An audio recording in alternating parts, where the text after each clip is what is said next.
Olá pessoal, eu sou o Túlio Faria, o criador do DevPleno, e hoje a gente vai continuar falando sobre a arquitetura de uma aplicação web. Tá? Então, o que é interessante a gente saber aí de uma arquitetura de uma aplicação web? Bom, no outro vídeo eu falei para vocês que a gente tem as duas pontas, né? Só para a gente relembrar aqui, a gente tem o back-end e a gente tem o front-end e a gente tem uma troca de mensagens aqui entre eles. Tá? Bem simplesinho. Vou deixar o link do vídeo anterior aqui embaixo, se vocês quiserem checar o vídeo anterior. Bom, o que acontece? Hoje em dia a gente tem, entre essas duas caixas ou camadas, digamos assim, a gente tem aqui o back-end. A gente tem um padrão, na verdade, né, que é uma forma da gente trocar essas mensagens, né? Então, o que acontecia? Quando o front-end precisa conversar com o back-end, a gente usa um protocolo que ele é conhecido como HTTP. Tá? Então, antes de eu falar de RESTful, vamos falar do HTTP. O que acontece? Toda vez que eu faço uma requisição para o servidor, eu uso HTTP, e aí eu falo pro servidor alguma coisa, tá? Então eu não simplesmente faço uma requisição. A gente tem uma coisa que a gente chama de método, o method, que diz mais ou menos o que eu quero fazer quando eu estou fazendo essa requisição aqui para o back-end. Então, por exemplo, né, eu posso vir e falar, olha, eu quero fazer um post, eu quero fazer um get. Vamos comentar esses dois primeiro. Então, por exemplo, eu quero fazer um get. Então, o servidor me retorna uma informação. Ou eu quero fazer um post. O servidor, altere alguma coisa para mim no servidor. Tá, né? Estou postando dados ali. Altera para mim essa informação. Tá? E aí a gente tem alguns outros tipos, como put, delete. E alguns outros tipos ali. Bom, legal. Até um tempo atrás, basicamente, o que a gente tinha? Numa aplicação web, a gente usava bastante esses dois aqui.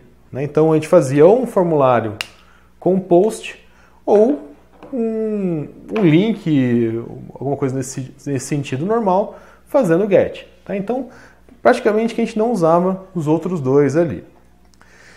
E o que aconteceu? A aplicação foi evoluindo, e até que chegou num ponto que começou a voltar um padrão que para a gente não precisar fazer na URL que a gente está chamando, para a gente não precisar passar mais informações, porque o método já passa.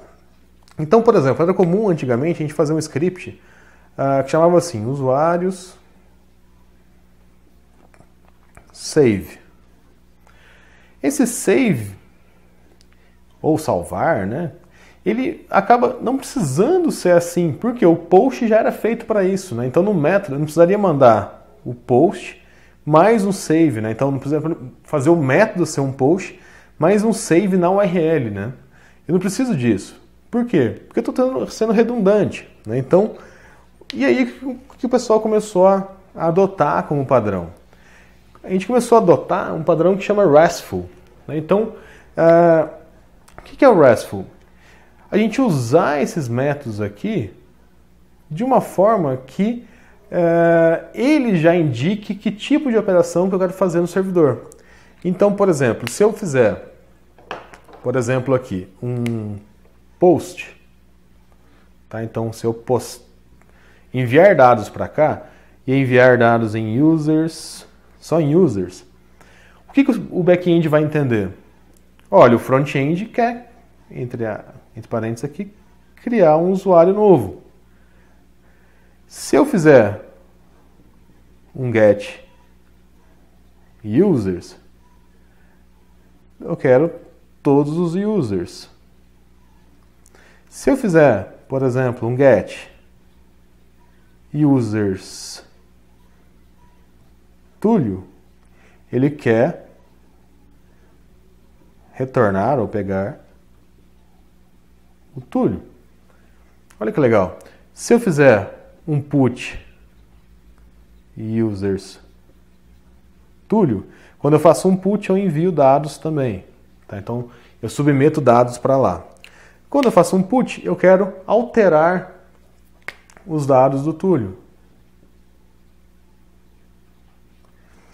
Então olha que legal, olha como é que ficou mais simples. Eu não preciso mais passar aqui, ó, na URL que tipo de operação que eu quero fazer.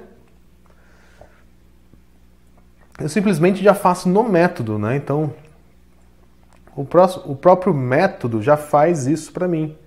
O método já diz o que eu quero fazer com essa requisição. Olha que legal, tá? Então o que acontece? Antigamente era comum a gente usar só o post e o get, e agora com mais frameworks, mais possibilidades que a gente também tendo no front-end, porque os navegadores evoluíram, etc., a gente consegue construir uma forma de comunicação que a gente chama de RESTful. Então a gente consegue usar todos os métodos aí da especificação HTTP para realmente fazer essa comunicação entre o front-end e o back-end. Tá?